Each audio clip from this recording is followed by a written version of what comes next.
நல்லா ஜாலியாக இருக்கலாமா வந்துட்டு அது மேலே சொன்னாங்க வீட்டில் மட்டனை வேக வச்சுட்டு வந்திருக்கேன், சீக்கிரம் ப்ரோக்ராம் முடிங்க அப்படிங்கிற மாதிரி. நல்ல ஒரு உற்சாகமான ஒரு மாலை வணக்கம்.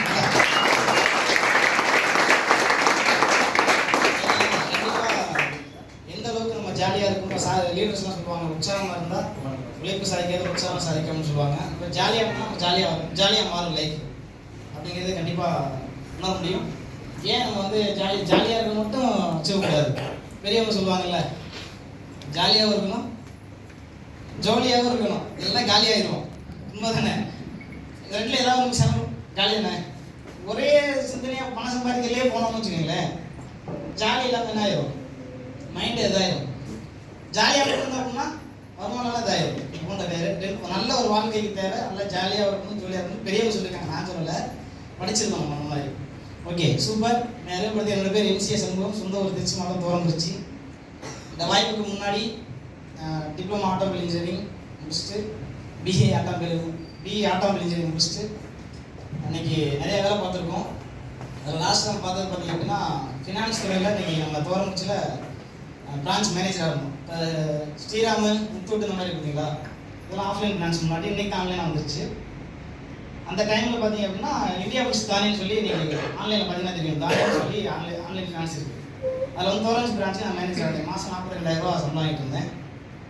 அப்போதைக்கு இந்த வாய்ப்பு ஒன்றா கொடுத்தா எப்படி இருக்கு, கூட்டி இந்த உட்கார வச்சு கடைக்கு கொண்டு வந்து கோவம்னா கோவம் இருக்குது, அவ்வளோ கோவம்.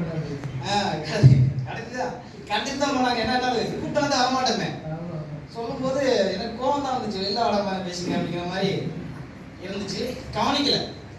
அது என்ன ஏன் அப்படி தோணுச்சு அப்படின்னா, அந்த பிளான் எப்படிங்கிறத கவனிக்கலாம். ப்ரோக்ராமில் எல்லாம் பேசினாங்க, ஜாலியாக இருந்துச்சு, ஓகே அப்படின்னு. அப்படின்னா நான் திருப்பி வீட்டுக்கு போனோன்னே வேற யாருன்னு கூட பார்த்தேன், அண்ணன் தான் சொல்கிறேன். திருப்பி வீட்டுக்கு போனோன்னு என்ன பண்ணியாச்சு, வீட்டில் பிரச்சனையை தூண்டி விட்டாச்சு. அவன் தூண்டில் நான் தூண்டி விட்டேன். எம்சி வரையும் படிச்சிருக்கான், அவன் கூட்டி போய் என்னை கொண்டாந்து என்ன இருக்கான், ஆள் பிடிப்பாங்க பொருள் வைக்கிறதுக்கு.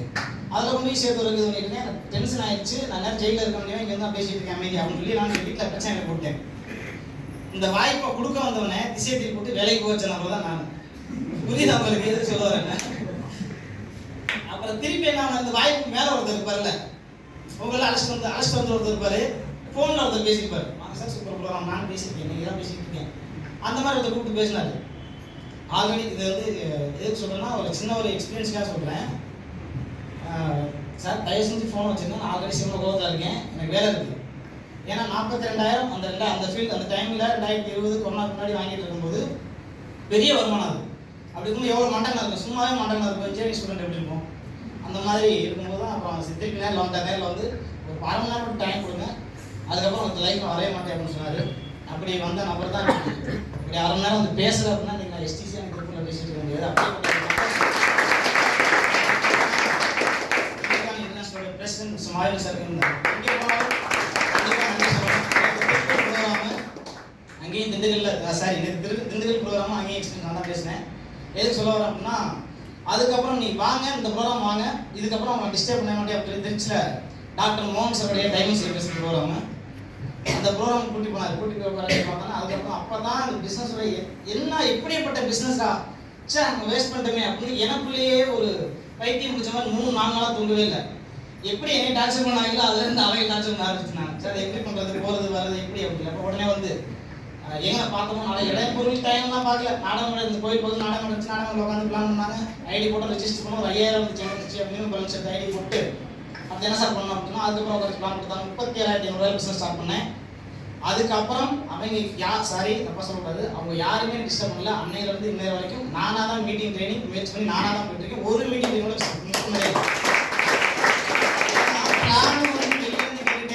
வச்சுக்கோங்களேன், புரியாது. உள்ளே வந்ததுக்கப்புறம் என்ன கிடைச்சிருக்கு அப்படின்னா, நானும் இந்த பிஸ்னஸ் ஆரம்பிச்சுட்டு இன்னைக்கு யாரெல்லாம் கவனிக்க மாட்டான்னு தெரியாது.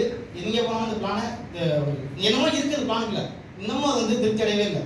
நானும் இந்த பிளானில் நீங்கள் பயன்படுத்தினோட வெளியாக பார்த்தீங்கன்னா டிசி ரேங்க் 2 லட்சம் டிசி ரேங்க் முடித்தேன், 5 லட்சம் பிஇ மேட்ச் பண்ணி ஏடிசி முடித்தேன், 7 லட்சம் பிஇ மேட்ச் பண்ணி டிஸ்ட்ரிக்ட் கொண்டு முடித்தேன், 15 லட்சம் பிஇ மேட்ச் பண்ணி ஜிடிசி ரேங்க் முடித்தேன், 7 லட்சம் பிஇ மேட்ச் பண்ணி ஸ்டார் பல் ரேங்க் முடித்தேன், 25 லட்சம் பிஇ மேட்ச் பண்ணி இன்னைக்கு எஸ்டிசியாகவும் முன்னாடி பேசிட்டு இருக்கேன். இந்த வாய்ப்பை நான் பேசிக்கிட்டு நான் சொந்த முயற்சியில் பயன்படுத்துறதுனால மட்டும்தான். வெளில வெடிக்காதுன்னு வச்சுக்கோங்களேன், பாவம் இன்னும் அவன் வெளில திசை திருப்பி அமைச்சுட்டு பார்த்தீங்களா, பாவம்லாம் மீண்டே வரல. எனக்கு அப்போ நம்ம டிசியாக இருக்காரு, கண்டிப்பாக வந்துருவார், வீட்டில் மேரேஜ் ஆயிருக்கு. ஏன் சொல்லுவார் அப்படின்னா, இந்த வாய்ப்பை எப்படி பயன்படுத்துற பொறுத்து தான் இருக்குது. இந்த அன்றாட வருமானம் வேணும் அப்படின்னா பண்ணலாம். எனக்கு நான் எல்லாம் கொஞ்சம் அதிகமாக சம்பாதிக்கல, கஷ்டமாக இருக்குது அப்படின்னா பண்ணலாம். சாதிக்கணும் அப்படின்னா வெளித்தனம் பண்ணலாம். உதாரணம் சொல்லுங்க பாருங்களேன். இப்போ வசந்தன் கோ ப்ராடக்ட் உற்பத்தி பண்ணுறாரா, மார்க்கெட் பண்ணுறாரா? அவர் எத்தனை பிராண்ட் வச்சிருக்காரு? சாம்சங், விவோ, இந்த மாதிரி நிறைய பிராண்ட் வச்சிருக்காரு. அந்த பிராண்டை பயன்படுத்தி அவர் பிராண்ட் ஆனார். உண்மையா இல்லைங்களா? நீ வசந்தம்லாம் உலகம்லாம் தெரியும். அந்த மாதிரி மைலேஜ் நம்ம என்ன அப்படின்னா, பிராண்டை உருவாக்கி வச்சிருக்கேன், நீங்கள் பிராண்ட் ஆகிக்கங்க அப்படின்னு சொல்லுது. அப்படின்னா எவ்வளோ பெரிய இடத்துல நம்ம இருக்கோம் அப்படிங்கிறத உள்ள வந்ததுக்கு அப்புறம் தான் புரிஞ்சு, வெளில பக்கம் புரியல. சரிங்களா? லாக்டவுன் டயத்தில் வாரம் 3000 இன்கம் வர ஆரம்பிச்சு. இந்த பிசினஸ் லைஃப்ல அதிகபட்சம் ஒரு வாரம் 22,223 ரூபாய் நான் வாங்கியிருக்கேன். ஒரு வாரம் இருந்தா அப்படின்னா வார வருமானத்தில் 26,000 சம்பாதிச்சோம்னு வச்சுக்கோங்களேன். வார வருமானத்தில் 26,000 சம்பாதிச்சோம் அப்படின்னா 27,000 போனஸ். ஸ்டாக் கேண்டர்ல இருக்கவங்க கேட்டால் தெரியும். 26,000 சம்பாதிச்சோம்னா போனஸ் 27,000 ரூபா. அப்படியேப்பட்ட பிசினஸ் வாய்ப்புகளை நான் உள்ள வந்ததுக்கு அப்புறம் தான் புரிஞ்சுக்கிட்டேன். தவிர வெளில இருந்து வேடிக்கை வரை நான் கிண்டல் பண்ணி தான் இருந்தேன்.